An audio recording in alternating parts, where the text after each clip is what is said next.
اس دنیا میں کوئی ایسی جگہ نہیں جو خانہ کعبہ کی طرح مقدس اور مرکزی حیثیت رکھتی ہو۔ یہ مقام سعودی عربیہ میں وادی حجاز میں واقع ہے۔ روزانہ ہزاروں افراد 24 گھنٹے خانہ کعبہ کا طواف کرتے ہیں۔ خانہ کعبہ کی مقدس تصاویر، لاکھوں گھروں کی زینت اور کروڑوں مسلمان اس مقام کو اپنا قبلہ تسلیم کرتے ہوئے اس کی جانب رخ کر کے 5 وقت کی نماز ادا کرتے ہیں۔ کعبہ خانہ مکعب یعنی کیوب کی شکل میں تعمیر ہونے کے ساتھ ساتھ تاریخ کی آئینہ میں ایک انتہائی خاص مقام کا حامل بھی ہے۔ یہاں ہم خانہ کعبہ کے متعلق چند ایسے حقائق پیش کریں گے جن سے بہت کم لوگ واقف ہوں گے۔ نمبر 1، خانہ کعبہ کئی مرتبہ تعمیر ہو چکا ہے۔ دوستو، خانہ کعبہ جس طرح آج ہمیں نظر آتا ہے یہ ویسا نہیں ہے جو حضرت ابراہیم علیہ السلام اور حضرت اسماعیل علیہ السلام کے دور میں ہوا کرتا تھا۔ وقت کے ساتھ پیش آنے والی قدرتی آفات اور حادثات کی وجہ سے اسے دوبارہ تعمیر کرنے کی ضرورت پڑتی رہی ہے۔ بے شک ہم جانتے ہیں کہ خانہ کعبہ کی تعمیر کا بہت بڑا حصہ نبی کریم صلی اللہ علیہ وسلم کی زندگی میں نبوت ملنے سے قبل ممکن ہو چکا تھا۔ یہ وہ وقت تھا جب نبی کریم صلی اللہ علیہ وسلم نے ایک بڑی خونریزی کو اپنی دور اندیشی سے روکا تھا۔ ایک بڑے کپڑے میں حجر اسود کو رکھ کر ہر قبیلے کے سردار سے اٹھوایا تھا۔ اس کے بعد آنے والے وقت میں کئی مرتبہ خانہ کعبہ کی تعمیر ہوتی رہی ہے۔ آخر میں خانہ کعبہ کی تفصیل سے آرائش سن 1996 میں ہوئی تھی، جس کے نتیجے میں بہت سارے پتھروں کو ہٹا دیا گیا اور بنیاد کو مضبوط کر کے نئی چھت ڈالی گئی تھی۔ یہ اب تک کی آخری بڑی تعمیر ہے اور اب خانہ کعبہ کی عمارت کو پہلے سے کہیں زیادہ محفوظ تصور کیا جاتا ہے۔ نمبر 2، خانہ کعبہ کے دروازے اور کھڑکیاں ہوا کرتی تھیں۔ دوستو، دوبارہ تعمیر کیا جانے سے قبل خانہ کعبہ کا ایک دروازہ اندر داخل ہونے کے لیے اور ایک باہر جانے کے لیے استعمال ہوتا تھا۔ ایک زمانے تک خانہ کعبہ میں ایک کھڑکی ہوا کرتی تھی۔ خانہ کعبہ کی جو شکل آج موجود ہے اس میں صرف دروازہ موجود ہے، لیکن کھڑکی اب ختم ہو چکی ہے۔ نمبر 3، خانہ کعبہ کے مختلف رنگ۔ ہم لوگوں نے خانہ کعبہ کو ہمیشہ کالے رنگ کے قصبہ اور سونے کے داغوں میں دیکھنے کی ایسی عادت ہو چکی ہے کہ ہم اس کو کسی اور رنگ میں تصور بھی نہیں کر سکتے۔ یہ روایت عباسد جن کے گھر کا رنگ کالا تھا کے دور سے چلی آ رہی ہے، لیکن اس سے قبل خانہ کعبہ مختلف رنگ کے غلاف سے ڈھکا رہتا تھا۔ ان رنگوں میں ہرا، لال اور سفید رنگ شامل ہیں۔ نمبر 4، خانہ کعبہ کی چابیاں ایک خاندان کی طویل میں ہیں۔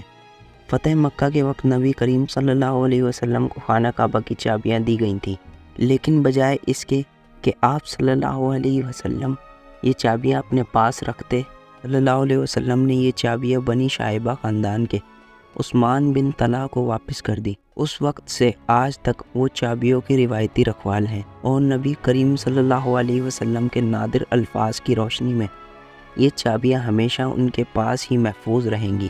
حضور صلی اللہ علیہ وسلم نے فرمایا تھا، اے بنی طلحہ، یہ چابیاں قیامت تک تیری طویل میں رہیں گی، سوائے اس کے کہ وہ زور زبردستی تجھ سے غیر اخلاقی طریقے سے چھین لی جائے۔ نمبر 5، پہلے خانہ کعبہ عوام کے لیے کھلا رہتا تھا۔ دوستو، پہلے خانہ کعبہ ہفتے میں 2 مرتبہ عوام کے لیے کھلا ہوتا تھا اور کوئی بھی خانہ کعبہ کے اندر داخل ہو کر عبادت کر سکتا تھا، لیکن موجودہ زمانے میں زائرین کی تعداد زیادہ ہونے کی وجہ سے اور دوسری وجوہات کی بنا خانہ کعبہ کو اب سال میں 2 مرتبہ ہی کھولا جاتا ہے اور اس میں صرف اعلیٰ شخصیات اور مہمان ہی داخل ہو سکتے ہیں۔ نمبر 6، خانہ کعبہ کے آس پاس تیراکی کی جا سکتی تھی۔ دوستو، خانہ کعبہ کی وادی کے نچلے حصے میں ہونے کی وجہ سے دیگر مسائل میں سے ایک مسئلہ یہ بھی تھا کہ جب بارش ہوا کرتی تھی تو وادی میں سیلاب آ جایا کرتا تھا۔ یہ مکہ جیسے شہر کے لیے کوئی انوکھی بات نہ تھی، لیکن یہ بات دوسرے مسائل کی وجہ بنتی تھی۔ اس وقت یہاں سیلاب کی روک تھام کا نکاسی آب کا نظام موجود نہیں تھا۔ بارش کے آخری دنوں میں خانہ کعبہ پانی میں آدھا ڈوب رہا ہوتا تھا اور یقیناً یہاں پر آپ کے ذہن میں ایک سوال ضرور آیا ہوگا، کیا اس وجہ سے طواف کعبہ رک گیا تھا؟ ہرگز نہیں، مسلمانوں نے کعبہ خانہ کے ارد گرد تیراکی شروع کر دی تھی۔ نمبر 7، تزئین و آرائش کرنے والے حکمرانوں کے نام کی تختی۔ کئی سال تک بہت لوگ اندازہ لگاتے رہے کہ خانہ کعبہ اندر سے کیسا نظر آتا ہے۔ وہ لوگ خوش نصیب ہیں جن کو کعبہ خانہ کے اندر داخل ہونے کی سعادت ملی، اور ایک خوش نصیب وہ ہیں جن کو تصویر بنانے کا موقع ملا اور لاکھوں لوگوں نے یہ تصاویر انٹرنیٹ پر آن لائن دیکھی۔ خانہ کعبہ کے اندر کا حصہ سنگ مرمر اور ہرے رنگ کے کپڑے سے ڈھکا ہوا ہے۔ جس دور کے حکمران نے خانہ کعبہ کی آرائش کرائی تھی، اس نے خانہ کعبہ کے اندر اپنے نام کی تختی بھی لگوائی تھی۔ نمبر 8، خانہ کعبہ کی تعداد 2 ہے۔ دوستو، خانہ کعبہ کے بالکل اوپر جنت میں ایک اور خانہ کعبہ موجود ہے۔ اس کا ذکر قرآن پاک میں بھی آیا ہے اور نبی کریم صلی اللہ علیہ وسلم نے بھی اس بات کی نشاندہی کی ہے۔ اللہ کے نبی صلی اللہ علیہ وسلم نے معراج کا واقعہ سناتے ہوئے فرمایا، جب مجھے بیت المعمور دکھایا گیا تو میں نے حضرت جبرائیل علیہ السلام سے پوچھا۔ انہوں نے جواب دیا کہ یہ بیت المعمور ہے، جہاں 70,000 فرشتے روزانہ اللہ کی عبادت کرتے ہیں، اور جب وہ یہاں سے جاتے ہیں تو واپس نہیں آتے، مطلب ہمیشہ نیا دستہ آتا ہے۔ نمبر 9، دوستو، کیا آپ نے کبھی غور کیا ہے کہ حجر اسود چاندی کے سانچوں میں کیوں گرا رہتا ہے؟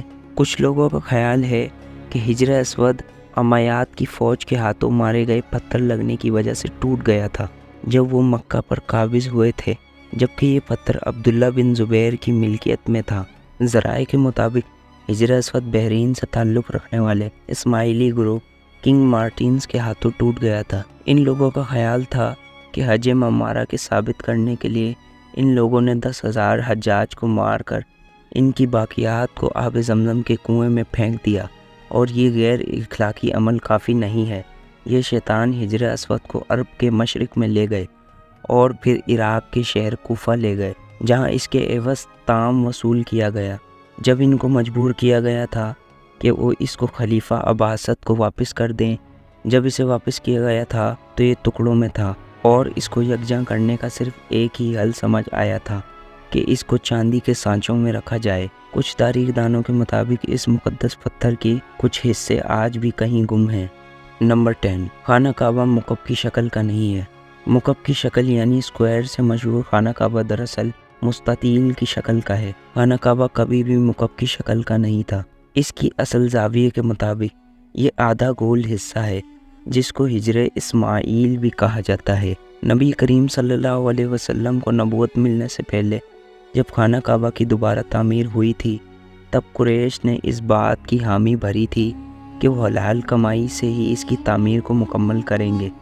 اس بات کا مطلب یہ ہے کہ لوٹ مار، جسم فروشی اور سود جیسے حرام کاموں سے کمایا گیا پیسہ اس میں استعمال نہیں ہوگا۔ قریش اتنے امیر تجارتی شہر میں ہونے کے باوجود اتنی رقم جمع نہیں کر پا رہے تھے کہ خانہ کعبہ کی اصل سائز اور رقبے کے حساب سے اس کی تعمیر کر سکے۔ انہوں نے خانہ کعبہ کی چھوٹی عمارت تعمیر کی اور اس کی دیواریں مٹی کی اینٹوں سے بنائی، جس کو حجر اسماعیل بھی کہا جاتا ہے، حالانکہ اس کا حضرت اسماعیل علیہ السلام سے کوئی تعلق نہیں، جو کہ خانہ کعبہ کے حقیقی قدر کی جانب اشارہ کرتی ہے۔ اپنی زندگی کے آخری حصے میں حضرت محمد صلی اللہ علیہ وسلم نے خانہ کعبہ کی دوبارہ تعمیر کا ارادہ کیا تھا، مگر یہ عظیم فریضہ انجام دینے سے پہلے ہی آپ صلی اللہ علیہ وسلم جہان فانی سے کوچ کر گئے۔ خلیفہ عبداللہ بن زبیر کے دور حکومت کے چند سال کے مختصر وقفے میں خانہ کعبہ اسی شکل میں موجود تھا جس میں نبی پاک صلی اللہ علیہ وسلم نے دیکھا تھا۔ مجھے امید ہے آج کی یہ ویڈیو آپ کے لیے کافی انٹرسٹنگ ہوئی ہوگی اور آپ کی انفارمیشن میں اضافے کا باعث بنی ہوگی۔ اگر ویڈیو آپ کو اچھا لگا تو اس ویڈیو کو لائک کر کے شیئر ضرور کیجیے۔ مزید اسی طرح کی ویڈیوز کے لیے ہمارے چینل کو ضرور سبسکرائب کیجیے۔ میں ہوں آپ کا دوست توصیف احمد اور آپ دیکھ رہے ہیں دا پاور آف اسلام۔ میں ملوں گا آپ سے ایک اور نئی ویڈیو میں، تب تک کے لیے اپنا بہت سا خیال رکھیے گا۔ Thanks for watching. خدا حافظ۔